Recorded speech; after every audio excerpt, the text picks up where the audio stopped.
y'all, welcome to my YouTube channel, Little Ways, Little Things. I'm in Giddings, Texas today. I'm at a craft retreat that is a fundraiser for children's cancer. It's called More Precious Than Gold. I'm so excited because during the retreat, they're offering various make and takes, and my YouTube channel, Little Ways, Little Things, is sponsoring a make and take tomorrow. So I thought I would take you along and show you all the fun things that are going on here. And I'm gonna link down below some information about the organization. And I thought I would show you what we're gonna do for the make and take. We're gonna make a cell phone holder, and also just show you everybody having fun and all of the projects that they're working on. So I hope you enjoy this video, and let's take a look.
Elephant.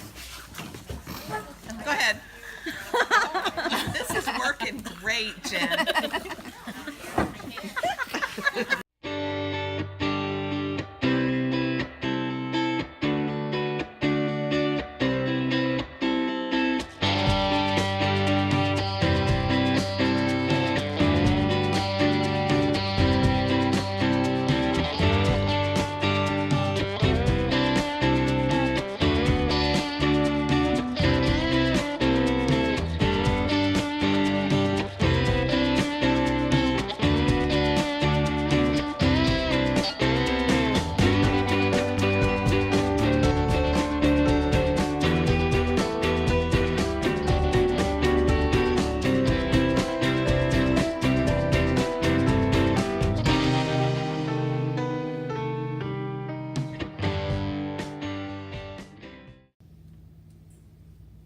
September 12th, 13th, somewhere around the middle of September, they found the one tumor we needed to get him into the promising clinical trial. We found it finally came up, but it came up on his spinal cord.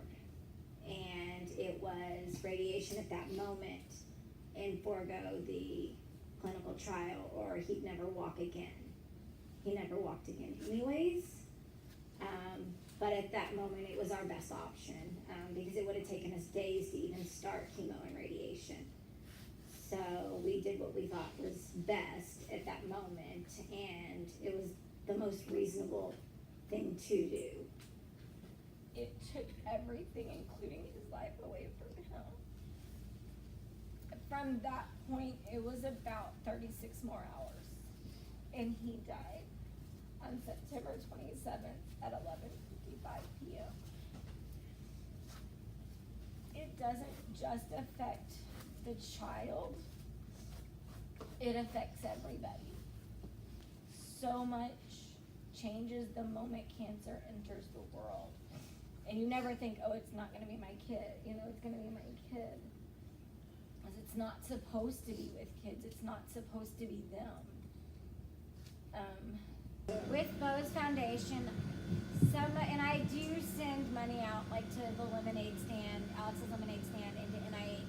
And there's one that's called Team James. His mom does cycles for childhood cancer, and I do send money out to those. With Bo's Foundation, we want to, after Christmas and his birthday, because his birthday's December 8th, and then it was Christmas last year, we had a lot of our community and just strangers send Christmas cards and just small gifts, not just to Bo, but to my other children. And Bo was very impressed with that. So about February, right before he relapsed, he's like, Mama, I want to do a birthday wish, and I want to give all my presents to the kids at the hospital.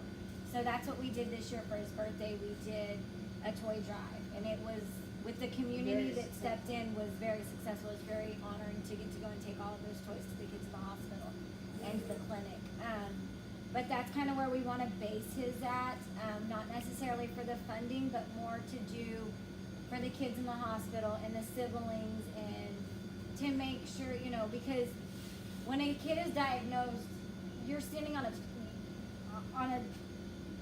seesaw here. Do they make it? Do they not? And I think with Carson's Crusaders, the main thing is yes, they made a big deal about making special moments about the siblings, but they made it to where it was a family event. It was memories that we have, and at this point, that's all we get left.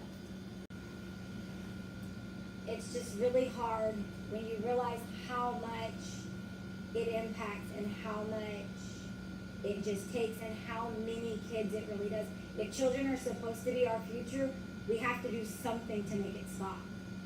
So, awareness, like I said, is the biggest thing. Until we get a mass movement like the breast cancer movement did, I feel like we're always going to be behind that 8 ball, and it's always going to be that less than 4%. Well, thank you from all of us here. There's 32 ladies. I just want you to know, everybody knows that Bo's Foundation is going to get a portion of the proceeds that were donated tonight.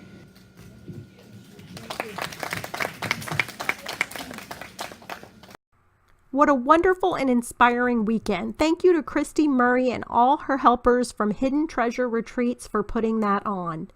Now let's get started making that cell phone holder. You'll need a glue gun, some washi tape, some sort of adhesive, a bone folder, a pair of scissors, and some pieces of paper and chipboard. Now I made these handy kits for all the participants that signed up for the Make and Take.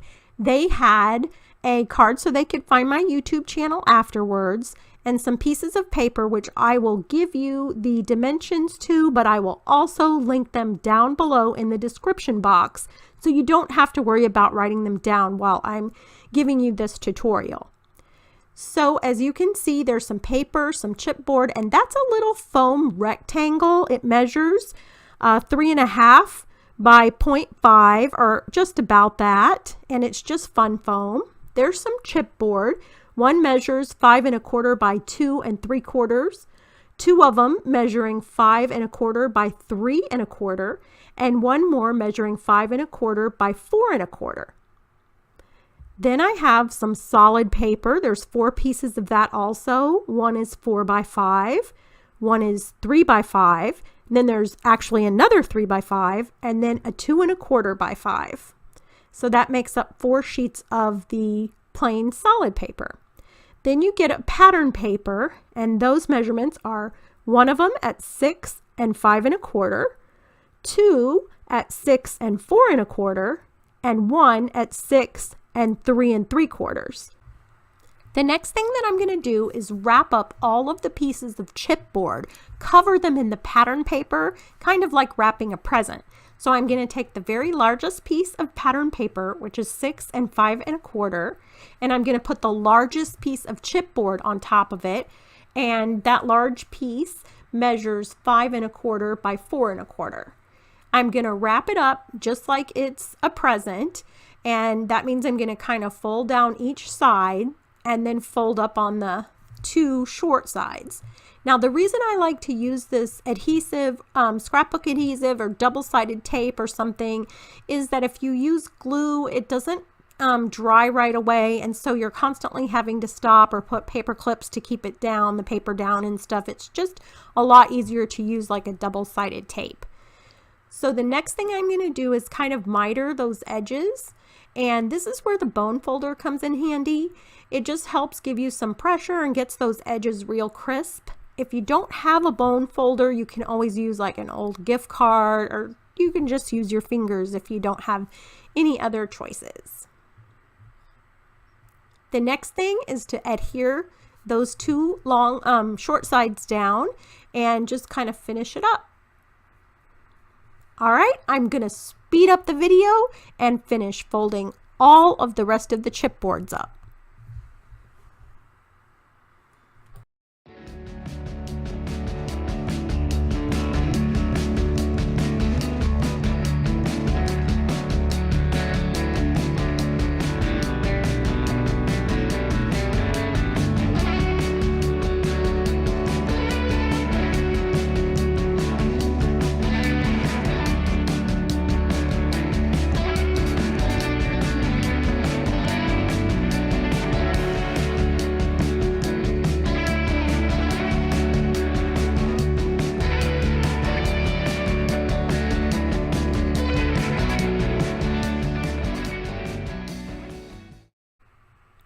After I get all of the chipboard covered in the pattern paper, I'm going to start to cover the raw edges of the chipboard, the part of the square that's still showing chipboard, with solid paper, just so that it looks nice and finished.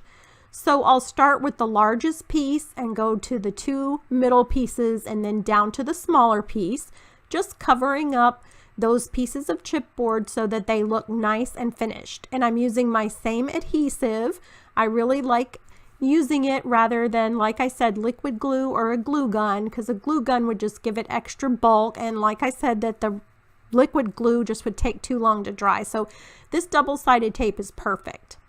After I get them all completed, I'm going to start lining them up in a row. The largest one pattern face up, the two middle ones pattern face up, and the very smallest one with the pattern facing down. I'm going to leave about 1/8 of an inch of a space in between each square. And then after they're lined up, you can see that I'm just running a piece of washi tape down each side about 1/4 of an inch from the edge. Then you flip the whole piece over and run another piece of washi tape along each side, matching up the washi tape on the other side by the overhanging piece. So it's not very difficult, but you do have to watch to make sure that the pieces of board don't shift while you're taping them together, because if two pieces of board get too close together, it won't fold properly. I wasn't super careful with my measurements, and so my washi tape is not equally parallel on both sides. You can see how one piece is closer to the edge than the other side of it. That's okay, it still folds up great. You fold it up into a little triangle sitting on the big piece as a base, and that's where your phone is going to sit. I'm also gluing that piece of foam, that black foam, to the bottom to kind of hold the phone in place. It is super easy and super cute and very useful. It even folds flat so that you can take it places. I like to use mine at work or on my craft desk or wherever I'm using my planner, or even for recipes in the kitchen. I wanted to bling it up a little bit, so I'm putting a scrapbook flower on it with hot glue and adding a little black rhinestone to the center. Now it looks perfect. I think it's super cute, and I hope you check out the description box down below to get all of the instructions. Thank you so much for watching. Please subscribe to my channel. I hope you enjoyed coming along on this wonderful weekend with me, and make sure that you hit the like button and give me a big thumbs up.